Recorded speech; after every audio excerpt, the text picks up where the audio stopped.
Can I hold your hand. एक खूबसूरत एहसास, कोमल अग्रवाल की कलम से निकला उपन्यास।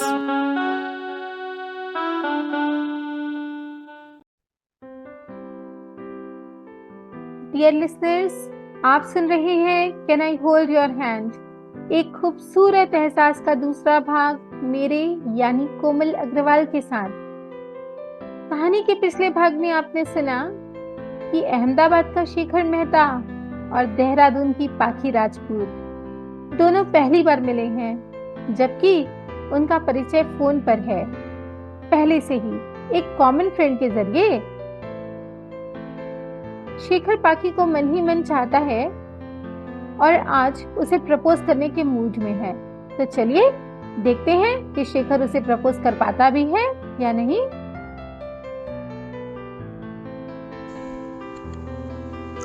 दो जवान दिल तेजी से धड़क रहे थे।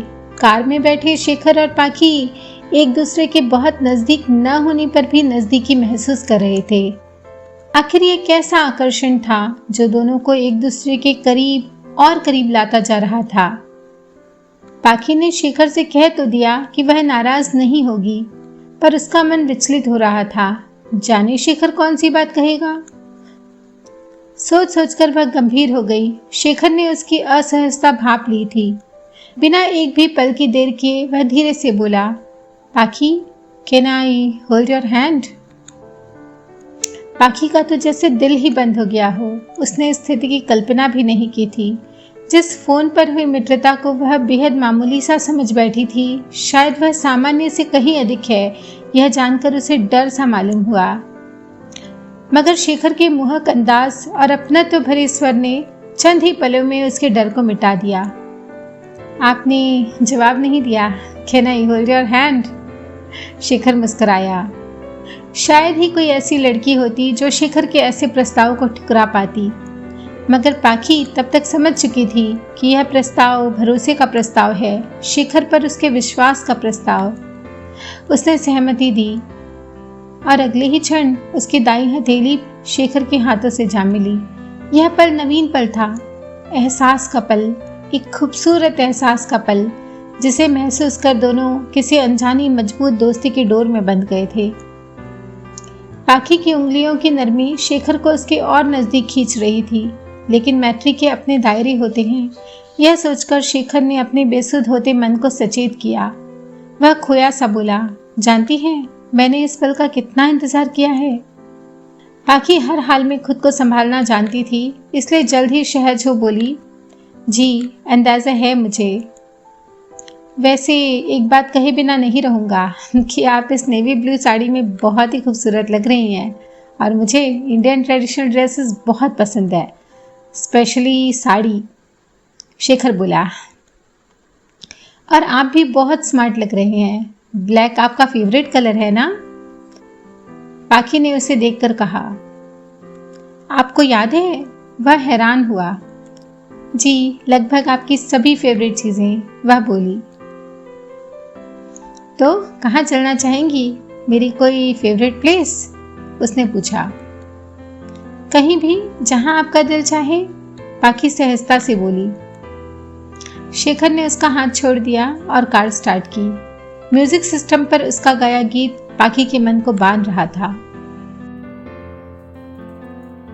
जब से देखा है तुझे, दिल को आए न चैन। जब से देखा है तुझे, दिल को आए न चैन। Can I hold your hand, can I hold your hand, can I hold your hand, can I hold your hand. मुझको सुकून मिलेगा तेरे ही प्यार से। चाहो तो पूछ लो तुम दिल बेकरार से।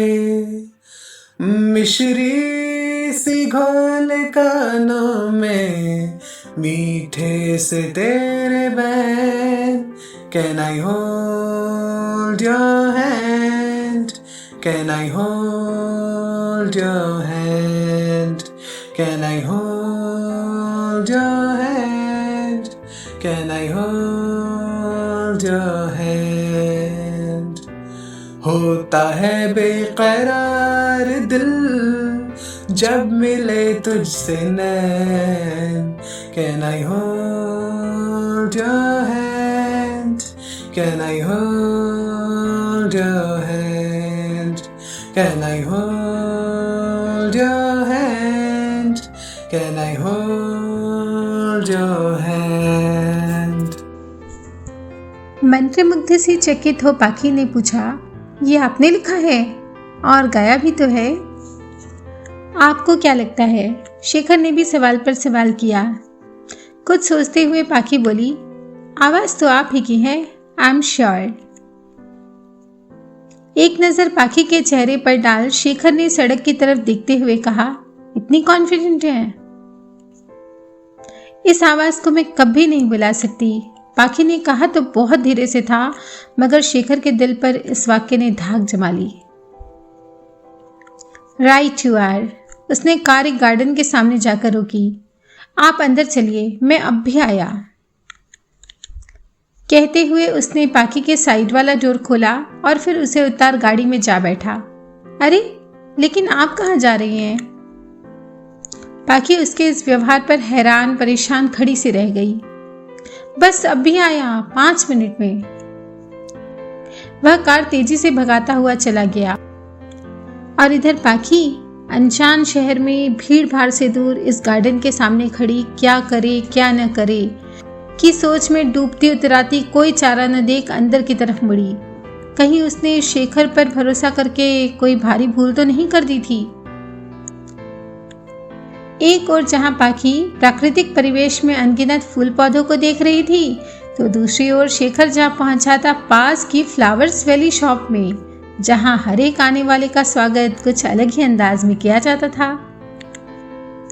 इसलिए लोग शहर की सारी भव्य आधुनिक दुकानों को छोड़ यहाँ आया करते थे। अपनी छोटी बहन सुरभि की शादी में शेखर भी यहाँ आया था। उसके बाद आज जैसे ही उसने शॉप में कदम रखा, मैनेजर ने गाते हुए उसका स्वागत किया। Welcome welcome to the flowers valley shop, welcome welcome to the flowers valley shop. अब तक हमारी कहानी के बुद्धिमान पाठक समझ ही गए होंगे कि हमारी कहानी के हीरो शेखर मेहता एक नामी बिजनेसमैन होने के साथ साथ सिंगिंग का भी शौक रखते हैं, तो वो भी कहाँ पीछे रहते। शुक्रिया शुक्रिया वेलकम जो मेरा किया। शेखर ने भी नहले पर दहला मारा। फिर तो गाने में ही बात होने लगी। क्या चाहते हो? मैनेजर ने पूछा। फ्लावर्स का एक बंच। शेखर ने उत्तर दिया। कौन कौन से फ्लावर्स? रेड रोज जेरेनियम, जो ना मिले तो कुछ और दे दो, खुशबू से महके चंपा चमेली। मैनेजर उसकी पसंद का बुके बनाते हुए गाने लगा। गवाह है फूल पत्ते, गवाह है तेरे उसके मिलन के, गवाह है फूल पत्ते, गवाह है। शेखर ने भी गुनगुनाया। चाहिए एक बुके किसी खास के लिए, कौन है वो? बोलो बोलो कौन है वो? मैनेजर ने उसे गुदगुदाया। शेखर ने फोन पर पाखी की तस्वीर दिखाते हुए गाया। जाने जिगर जाने मन, वो है हमारी सनम। मैनेजर ने बुके पाखी की तस्वीर को दिखाते हुए गाया। ओ मैंने तेरे लिए ही 7 रंग के फ्लावर्स चुने, खुशबू से महके फ्लावर्स। पाखी का ख्याल कर शेखर ने जल्दी मचाई। अब तो शाम होने आई, जल्दी कर मेरे भाई। मैनेजर भी चतुर था। मैंने कब देर लगाई, तुमने ही बात बढ़ाई। गाते हुए उसने बुके शेखर के हाथ में दे दिया। तारीफ करते हुए शेखर ने गाया, बहुत ही अमेजिंग बुके ये बना है, उसी की तरह खूबसूरत बना है। मैनेजर ने कृतज्ञता के भाव से गाया, ये दुआ है मेरी रब से, तुम्हें सारी शॉप्स में सबसे मेरी शॉप ही पसंद आए, मेरी शॉप ही पसंद आए। शेखर खुश हो बोला, कितना पेमेंट मुझे इसका है देना। मैनेजर ने उसे क्यूआर कोड दिखाया। दे दो ना, दे दो ना, 810 दे दो ना। शेखर ने पेटीएम करते हुए कहा, कर दिया, पेटीएम कर दिया। और फिर जाते हुए बोला, अच्छा तो हम चलते हैं, bye bye oh mister, see you again. Manager ने दूर से हाथ हिलाया। चलता हूँ मैं, कहीं हो न जाए रैन। अंतिम पंक्तियां गाते हुए वह शॉप से बाहर निकला और कार में आ बैठा। वह खुद से ही बातें करते हुए तेजी से कार दौड़ा रहा था। कहीं वो मुझे गलत तो नहीं समझेगी? नहीं, ऐसा नहीं हो सकता। और कहीं उसने इनकार कर दिया तो? उसने खुद को डांटा, शट अप शेखर, आज नहीं तो कभी नहीं। इधर पाखी शेखर का इंतजार कर रही थी।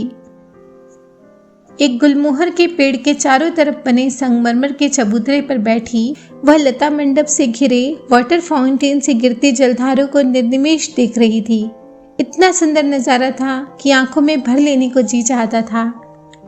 पानी के जलधारों से खेलती वह किसी नन्ही बच्चे की तरह लग रही थी। उस चंचल युवती को उस समय क्या पता था कि ढलते सूरज की किरणें उसकी जिंदगी की किताब में कई नई इबारतें लिखते हुए उससे अलविदा ले रही हैं। अपनी सोच में गुम उसने अचानक किसी का स्पर्श महसूस किया। कौन? कहते हुए वह पीछे पलटी, लेकिन उसकी निगाह जिस पर पड़ी उसे देख उसका मुंह खुला का खुला रह गया। Oh my god! Dear listeners, मैं Komal Agarwal, can I hold your hand? एक खूबसूरत एहसास के इस खूबसूरत और रोमांचक सफ़र में आपको दिल की गहराइयों से आमंत्रित करती हूँ कि आप मेरे इस सफ़र के सहयात्री बने और कुछ हद तक इस सच्ची और काल्पनिक कहानी को एक बार ज़रूर सुने, क्योंकि हो सकता है कि ये आपके भी दिल का एक एहसास हो। मैं ये कभी नहीं कहूँगी कि अगर आपने कभी किसी से प्यार किया है तो ही इसे सुने, बल्कि ये कहूँगी कि प्यार को ईश्वर का वरदान समझा है तो इसे ज़रूर सुने, क्योंकि प्यार न लेने का नाम है न देने का। ये सिर्फ एक एहसास को जीने का नाम है, एक खूबसूरत एहसास को जीने का नाम।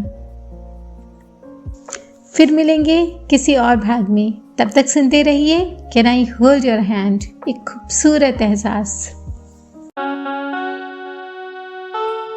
आगे सुनने के लिए कनेक्टिंग ड्रीम्स को कीजिए सब्सक्राइब और हाँ, नोटिफिकेशन बेल भी प्रेस कीजिए क्विक अपडेट्स पाने के लिए।